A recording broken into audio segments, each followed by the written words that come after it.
ജമ്മുകാശ്മീരിൽ ഭീകരർക്കായുള്ള തെരച്ചിൽ ഊർജിതമായി തുടരുന്നു. സ്റ്റേറ്റ് ഇൻവെസ്റ്റിഗേഷൻ ഏജൻസിയാണ് വിവിധ ജില്ലകളിൽ പരിശോധന നടത്തുന്നത്. അതേസമയം മുംബൈ വിമാനത്താവളത്തിൽ 2 IS ഭീകരരെ ദേശീയ അന്വേഷണ ഏജൻസി ഇന്ന് പിടികൂടി. പുലർച്ചെയോടെയാണ് ജമ്മുകശ്മീർ പോലീസിന്റെ SIA സംഘം വിവിധ ജില്ലകളിലായി റെയ്ഡ് തുടങ്ങിയത്. ഹന്ദ്വാര, ബാരാമുള്ള, കുപ്വാര എന്നിവിടങ്ങളിലാണ് പരിശോധന.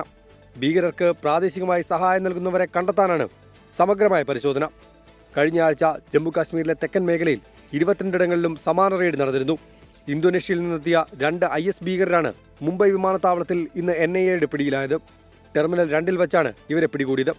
2023-ൽ പൂനെയിൽ ISന് വേണ്ടി ഭീകരപ്രവർത്തനം നടത്തിയ കേസിലെ മുഖ്യപ്രതികളായ തൽഹ ഖാൻ, ഫയാസ് ഷെയ്ഖ് എന്നിവരാണ് അറസ്റ്റിലായത്.